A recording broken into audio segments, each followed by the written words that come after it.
শ্রীলঙ্কার দেওয়া ১৩৩ রানের টার্গেটে প্রথম বলেই উইকেট হারায় বাংলাদেশ। বাঁহাতি ওপেনার পারভেজ হোসেন ইমন ফিরে যান ১ বলে ০ রানে। পেসার নুয়ান তিসারার উইকেট শিকার। তবে অধিনায়ক লিটন কুমার দাস, ওপেনার তানজিদ তামিমের ব্যাটে স্বস্তি টাইগারদের। লিটন তামিম দুজনেই বেশ বিধ্বংসী ব্যাটিং করেন। পাওয়ার প্লের ৬ ওভার শেষে বাংলাদেশের সংগ্রহ ১ উইকেটে ৪৭ রান। তামিম লিটনের ৭৪ রানের পার্টনারশিপে জয়ের ভিত গড়ে টাইগাররা।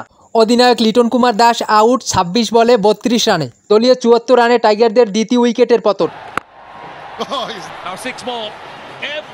তানজিদ হাসান তামিম ২৭ বলে ক্যারিয়ারের পঞ্চম হাফ সেঞ্চুরি পূর্ণ করেন। ১০ ওভার শেষে টাইগারদের সংগ্রহ ২ উইকেটে ৮৯ রান। বাকি ৬০ বলে বাংলাদেশের দরকার ৪৪ রান, হাতে ৮ উইকেট।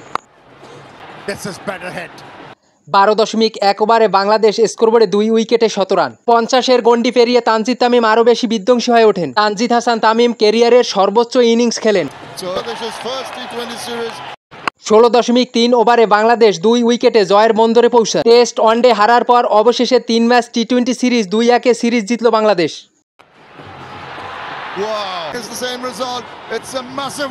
তানজিদ হাসান তামিম অপরাজিত ৪৭ বলে ৭৩ রান ও তাহিদ হৃদয় অপরাজিত ২৫ বলে ২৭ রান। অধিনায়ক Liton Kumar Das man of the series ও Sheikh Mahedi Hasan man of the match.